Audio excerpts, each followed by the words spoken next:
Welcome to the Brad and Taylor Show. Today we have Heidi Jenkins. You're listening to the Brad and Taylor Show, a podcast that inspires entrepreneurs to pursue their passions. We're sitting down with some of the best to learn how they got started and some lessons they learned along the way. Hey Heidi, how are you? Good. How are you guys? We're good. We're doing good. So Good. Thank you guys for having me. Of yeah, course. for sure. Let's get the show started. Tell us a little bit about you. What do you do? My name is Heidi Jenkins, and I'm a real estate agent, also an investor. I'm also the president of the Women's Council for 2022. And I'm very involved with my kids in their school, and I help coach soccer and softball. Nice. I like it.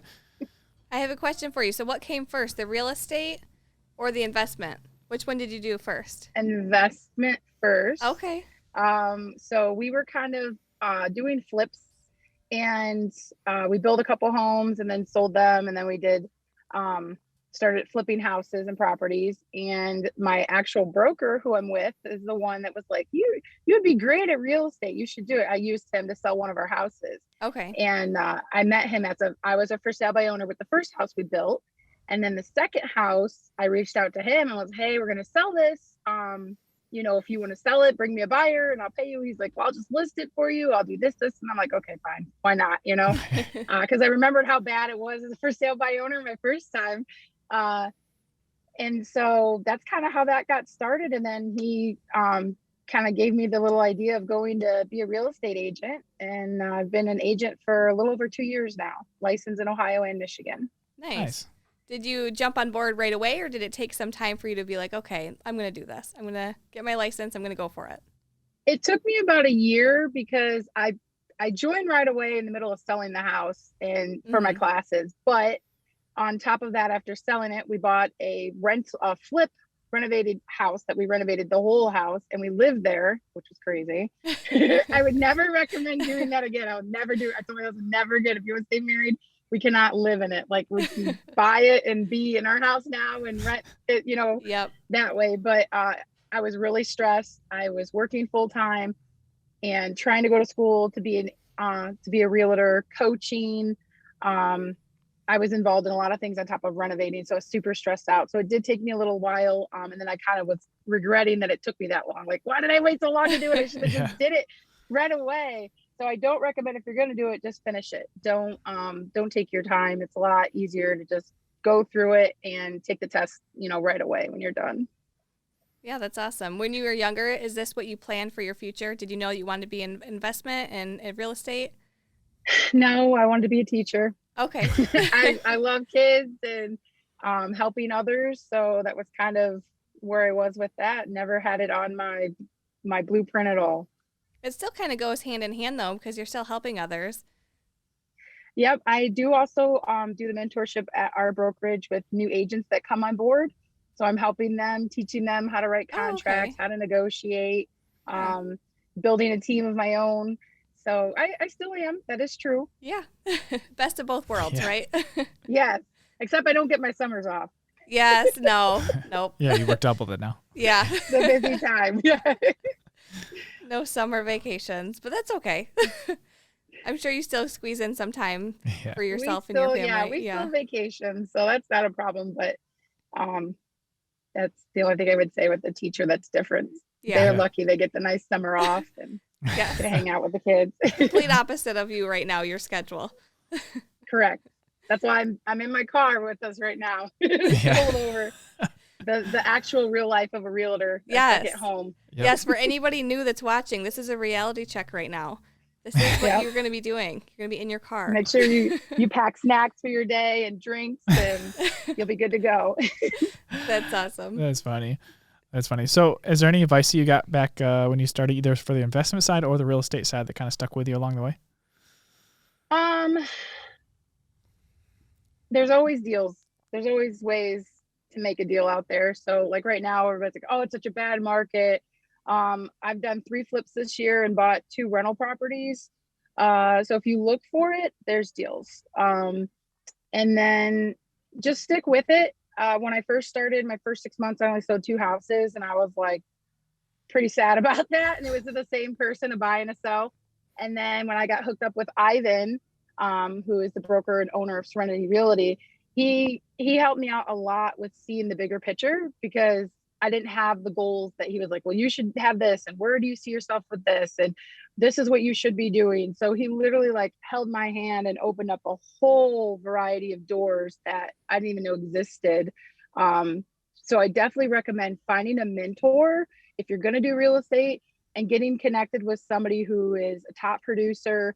And there's a lot of people out there. There's a lot of fantastic realtors who I have met, and they're not even in my brokerage. A lot are in my brokerage, but that have reached out like and helped me when I was just starting on, asking questions and things like that. So that's one thing I love about the industry, is people do want to help each other out. So just don't try to wing it on your own. Definitely look for somebody that's been in it for a while to help you. I feel like that was a huge advantage for me, and completely changed. Went from first 6 months only selling 2 houses to selling 38 the rest of the year. And I've done 48 this year. So Nice. getting with the right people and getting the help you need is huge. So that's one thing I would recommend for people, is definitely trying to find a mentor. Yeah, and I know you mentioned earlier the investment side and the flipping that you do with the homes. I'm sure you've seen your fair share of maybe homes that you don't want to walk into. Yeah. What one's the worst one, do you think? Is there one that sticks out the most? One that sticks out, I had an investor from New York, and I was going all over town for this guy, and one of the houses he really wanted to see, it was like, I want to say the hood. It was in the bad side of town, and it was boarded up, and I had to bring my own drill. I got there, and it was boarded up. And the realtor, who had the house listed didn't have anything in like showing time to bring your own like drill or screwdriver to open plywood. Right. So I had to come back with a drill to open it. And then of course it was a disaster. Should have known better, but I was still kind of intrigued as to wanting to see how bad it was. But you could get an idea of bad side of town, pretty filthy. People were breaking the windows and stuff for a reason, and that's why they had it boarded up. They didn't want people keep going in and out of the house. But right. I think the worst is like the smells. There's a lot of different houses I've been in that can be completely empty, but still hold the smell of like the people who have lived there. So like animal smell and whatnot, which is kind of crazy, even though there's, bare walls and everything, but it still kind of absorbs what was there from the past. Yeah. That's funny. Did that one end up selling? Did he get that one or no? No. No, I discouraged the neighborhood. He wanted it a rental, and I didn't think that was going to be a good area. So we moved on, but it was still worth seeing. Yeah. Yeah. That's funny. Always have to be prepared though. Make sure you got to bring your drill and your boots for the properties that have the tall grass. And a flashlight. I can't tell you how many times I've forgotten, because I drive different cars. So depending on if I'm going to be driving a lot, I'll usually drive my Jeep because I put more miles on it. So I need to put it in a bag, like have a little tote. That's one thing I don't have yet. But having to use my cell phone and no electric in some of these houses, and you go in, and flashlights are huge to have, especially if, people want to see houses after their hours, after they work. Like today I'm showing until 7:30. So have a flashlight, have a tape measure, make sure you have a couple, tools, whether it be a screwdriver. And what was the first thing you had said? The boots. Boots. Yeah. Yeah, because there's tall grass or mud. Yep. Where I've had some people that have gotten their shoes ruined because of the areas we've been in. Or snow. I've had like that same thing, walking to like your knees because they didn't. I actually shoveled somebody's driveway for that, like not driveway, but a path. My client was flying in. He was moving here for work. And I shoveled a walkway for him because the listing agent didn't have any of that done. And I felt so bad. I'm thinking, this guy's coming in dress pants and shoes. And sure enough, he did. He didn't bring boots. And I was glad. I went to the neighbors and asked them for a shovel. I felt bad. Like, why would you do this for people? But some, they don't.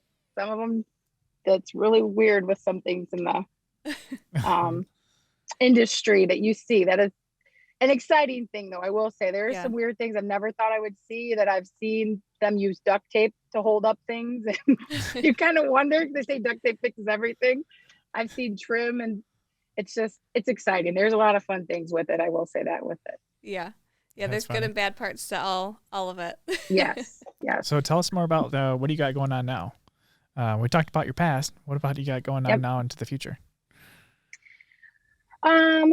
So are we talking future goals or just like the everyday? Just every day, kind of what you got going on, new plans. Because I mean, entrepreneur, always got some new ideas coming in. Yeah. Well, we're working on building the rentals and the flip business. So that's kind of keeping up time on trying to get those finished. On top of soccer is finally finishing. So I'm pretty busy with a lot of things. I have my hands in a lot of areas, but also Women's Council, we're getting ready for our gala. That's coming up December 3rd. So we have a lot of those planning meetings. That's tomorrow. But future, I guess like ultimate goal, I would love to retire my husband to where he could be like the property manager of our business, of what we're doing, so that he would have more free time than what he has now and can actually help manage that, because we're already a team with what my business is, but I would like to grow that further. Yeah, and I know earlier you mentioned growing your team as well. So what does that kind of look like for your future? How many people do you want to have on your team? I don't want a huge team. Okay. I already have a couple now. I have about 3.